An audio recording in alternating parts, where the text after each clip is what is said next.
The human brain. It takes years to build one right. Adding memories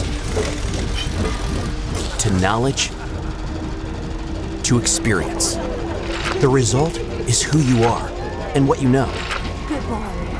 But you can also undo, unscrew, and forget.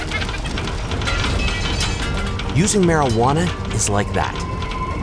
Marijuana can erase IQ points. It can delete memories and short-circuit the brain's ability to concentrate. It takes years to build a brain. It might be worth a little time to learn more about marijuana and its risks.